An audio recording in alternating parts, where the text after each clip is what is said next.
Hey everyone, welcome back. Today, we're diving into a couple of verses that hit with the force of a lightning strike. They're found in Hebrews chapter 10 verses 30 and 31. Let's read them together from the King James Version. For we know him that hath said, Vengeance belongeth unto me, I will recompense, saith the Lord. And again, the Lord shall judge his people. It is a fearful thing to fall into the hands of the living God. Wow, those are some powerful, almost jarring words, aren't they? Short, sharp, and absolutely impossible to ignore. In our modern world, where we often try to soften the edges of faith, these verses bring us face to face with a core truth. God is not just some distant idea or a feel-good concept. He is real, he is living, and he is personally involved in justice. Let's break this down. First, vengeance belongeth unto me, I will recompense. This might sound harsh at first, like God is just waiting to strike people down. But it's actually incredibly freeing. Think about it. How often do we get caught up in wanting to get even? Someone cuts you off in traffic, a coworker steals your idea, you see injustice online and your blood starts to boil. We get consumed by these fantasies of revenge, maybe even leaving scathing comments online, trying to be the judge, jury, and executioner ourselves. But God says, hey, that's my job, not yours.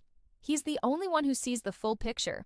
Every motive, every hidden detail, every bit of hurt. He is the only one capable of administering perfect justice. When we hand that responsibility over to him, we are liberated. We are freed from the bitterness and anger that come with trying to settle our own scores. We can let go, trust him to handle it, and focus on our own path of love and forgiveness. It's a call to lay down our weapons, both real and digital, and trust the ultimate judge. Now for the second part, which gets even more personal. The Lord shall judge his people. Notice who this is aimed at. The writer isn't pointing a finger at people outside the faith, at those who don't know God. This warning is for the insiders. It's for us, the ones who go to church, who read our Bibles, who call ourselves believers. It is a direct message to those who know the truth, but might be taking God's grace for granted. Grace is the most incredible gift we could ever receive. It's unmerited favor, forgiveness we don't deserve. But grace is not a get-out-of-jail-free card. It's not a hall pass to live however we want, to be hypocritical, or to treat our faith casually. Grace is meant to be transformative. It's meant to change us from the inside out. When we receive grace but continue to live in a way that dishonors God, we're missing the point entirely. This verse is a wake-up call, reminding us that our faith should have a real, tangible impact on how we live our lives. Finally, we land on that chilling statement. It is a fearful thing to fall into the hands of the living God.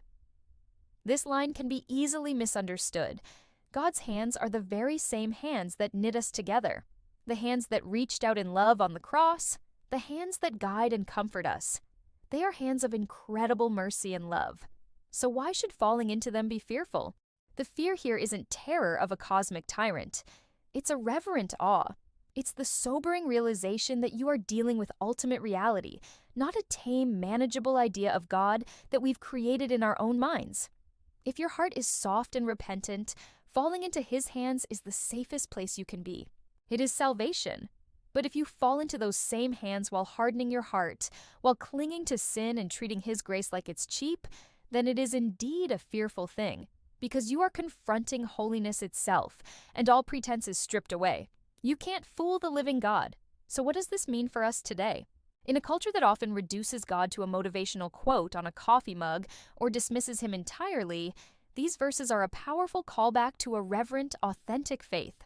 They challenge us to see God as he is, both loving and holy, merciful and just. Let's live like what we believe actually matters.